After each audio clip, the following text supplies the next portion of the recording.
Hello and welcome.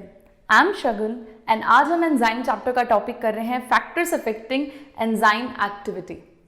क्या मतलब factors affecting enzyme activity का? मतलब ऐसे फैक्टर्स जो एंजाइम की एक्टिविटी को या तो एक्सेलरेट कर रहे हैं, बढ़ा रहे हैं, कम कर रहे हैं, स्टॉप कर रहे हैं। ऐसे कौन कौन से फैक्टर्स रिस्पॉन्सिबल हैं? So the first factor which affects the enzyme activity is temperature. Let's see temperature कैसे एंजाइम एक्टिविटी को अफेक्ट करता है। Up to a point rate of enzymatic reaction increase with increasing temperature, कि जैसे जैसे हम temperature increase करते जाते हैं एंजाइम एक्टिविटी भी इंक्रीज होती जाती है। बट वाई, कैसे इंक्रीज होती है? Because substrate collide with active site more frequently when molecules move rapidly। जैसे ही हम टेम्परेचर इंक्रीज करते हैं जो केमिकल बॉन्ड्स होते हैं मॉलिक्यूल्स में वो ब्रेक होते हैं। ब्रेक होने के कारण क्या होता है, वो फटाफट से मूव करने लगते हैं। जब फटाफट मूव करेंगे तो हमें पता है कि सबस्ट्रेट अपने आप आकर एंजाइम की एक्टिव साइट पे बाइंड हो जाएगा, जल्दी बाइंड करने लगेगा। तो जल्दी बाइंड करने लगेगा तो रिएक्शन जल्दी स्टार्ट होगी और प्रोडक्ट्स भी फटाफट फॉर्म हो जाएंगे। Now above that temperature speed of enzymatic reaction drops sharply. लेकिन इट्स बीन ऑब्जर्व्ड कि जैसे हम टेम्परेचर इंक्रीज करते हैं एंजाइम एक्टिविटी तो बढ़ती है, लेकिन सिर्फ up to a certain point, कि उसके बाद एक पॉइंट के बाद टेम्परेचर इंक्रीज करने पे एंजाइम एक्टिविटी पे कोई फर्क नहीं पड़ता। ऐसा क्यों? क्योंकि हमें मालूम है that enzymes are made up of protein के बने हैं और प्रोटीन की एक करेक्टरिस्टिक है कि ये एक पर्टिकुलर टेम्परेचर रेंज में ही वर्क करते हैं। जैसे ही उस रेंज से टेम्परेचर इंक्रीज किया जाता है तो वो प्रोटीन वर्क नहीं करता, तो फर्दर एंजाइम आगे अपनी एक्टिविटी प्रोसीड नहीं करेगा। अगर हम ह्यूमंस की बात करें, हमारी बात करें, तो ह्यूमन बींग्स के अंदर the optimal temperature is 35 to 40 degree Celsius. हमारी बॉडी में एंजाइम बेस्ट एक्टिव होते हैं 35 से 40 डिग्री सेल्सियस की रेंज में। ऑब्वियसली देयर आर एक्सेप्शंस, हर एक चीज में एक्सेप्शंस हैं। जैसे अगर हम हीट लविंग बैक्टीरिया की बात करें, थर्मोएसिडोफाइल्स, वो बहुत हाई टेम्परेचर में रहते हैं, तो उसकी वजह से उनकी बॉडी के अंदर एंजाइम एक्टिविटी क्या होती है, ऑप्टिमल टेम्परेचर अलग होता है। Now the second factor just similar to temperature is pH. PH भी एंजाइम एक्टिविटी को अफेक्ट करता है। Just as enzyme has an optimal temperature, it also has a pH at which it is most active. Just like the temperature, एक particular pH range होती है जिसके अंदर enzyme सबसे ज्यादा एक्टिव होता है। अगर हम एग्जाम्पल लेके बात करें तो हमारी बॉडी के अंदर, स्टमक के अंदर, we know that there is enzyme named pepsin. जो पेप्सिन होता है एंजाइम, वो क्या होता है, सबसे ज्यादा एसिडिक मीडियम में वर्क करता है, राइट? तो उसके लिए ऑप्टिमल पीएच क्या है, एसिडिक है, नियर अबाउट 2 pH। और कंट्रास्टिंगली अगर हम इंटेस्टाइन के अंदर जो एंजाइम होता है ट्रिप्सिन की बात करें तो उसे कैसा मीडियम चाहिए होता है वर्क करने के लिए? इस एंजाइम को एल्कलाइन, बेसिक मीडियम चाहिए होता है। तो हर एंजाइम की जो पीएच रेंज है जहाँ पे वो सबसे ज़्यादा इफेक्टिव होता है वो अलग है। किसी को एसिडिक, किसी को एल्कलाइन, किसी को न्यूट्रल रेंज चाहिए होती है। So it depends. If we talk about our body then optimal range of pH is 6 to 8, near about हम कह सकते हैं कैसा होता है, न्यूट्रल होता है। नाउ इन दोनों फैक्टर्स को अगर हम डायग्रामेटिकली समझें तो it is a graph plotted between rate of reaction versus temperature which is taken horizontally. तो वी कैन सी कि जैसे जैसे टेम्परेचर इंक्रीज कर रहे हैं हम, जैसे जैसे टेम्परेचर इंक्रीज हो रहा है रेट ऑफ रिएक्शन भी क्या हो रहा है, इंक्रीज हो रहा है, लेकिन up to a certain point यहां तक इंक्रीज हो रहा है। उसके बाद टेम्परेचर इंक्रीज करने पे रेट ऑफ रिएक्शन या तो स्टॉप हो जाता है या फिर it drops, rate of reaction कम होने लगता है। तो इस रेंज जहां पर रेट ऑफ रिएक्शन मैक्सिमम है, that is called its optimal temperature. Here it's near about 35.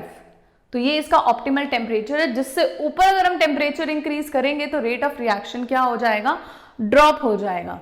Similarly rate of reaction versus pH, pH और रेट ऑफ रिएक्शन में हम देखें तो पहले अगर पेप्सिन की बात करें which works in acidic medium, तो इसके अंदर हम जैसे pH इंक्रीज कर रहे हैं, रेट ऑफ रिएक्शन मैक्सिमम आ गया किस pH पे, 2 pH पे, that is it's optimal pH।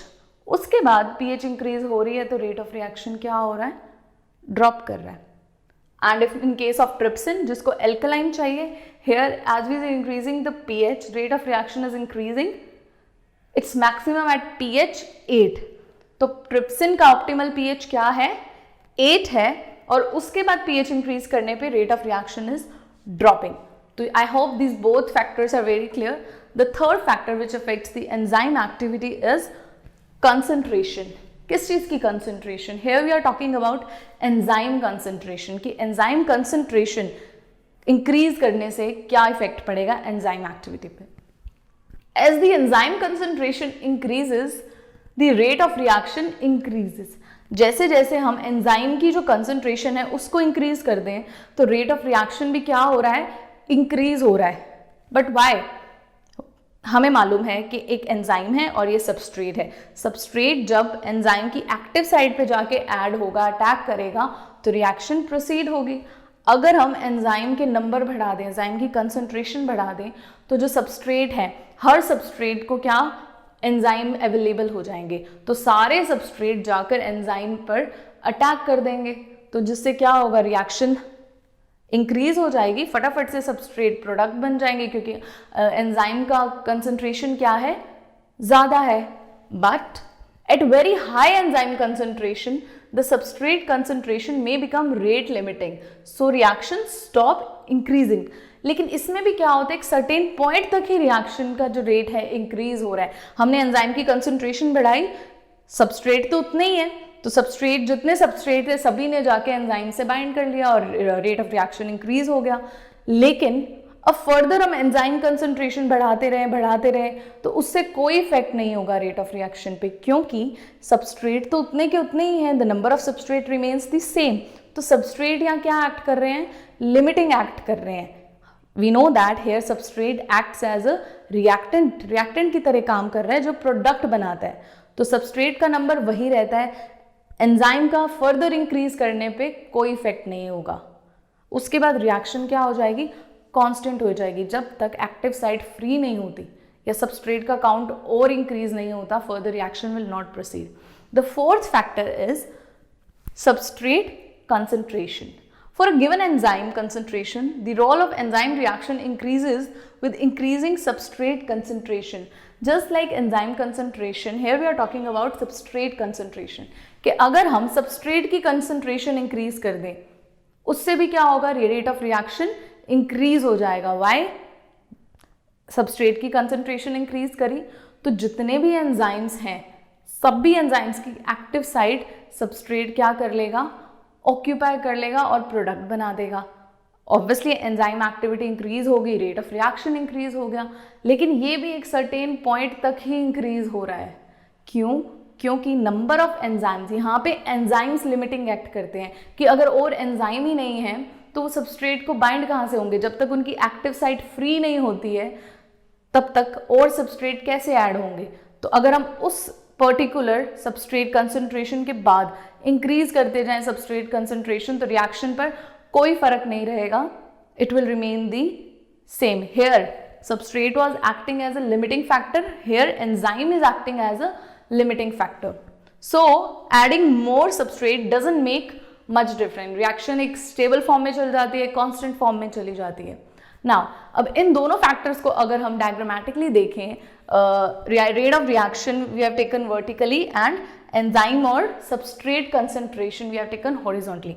तो वी कैन सी जैसे जैसे हम एंजाइम कंसंट्रेशन और सबस्ट्रेट कंसंट्रेशन इंक्रीज कर रहे हैं तो रेट ऑफ रिएक्शन क्या हो रहा है, इंक्रीज हो रहा है, लेकिन कब तक, up to a certain point.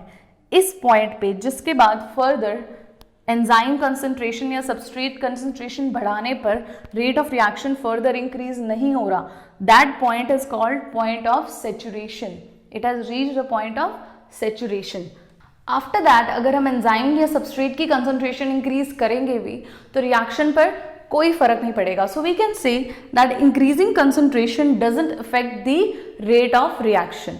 So these were the 4 factors responsible for enzymatic activity. Now the 5th factor is inhibitors. That we'll study in our next lecture. Thank you.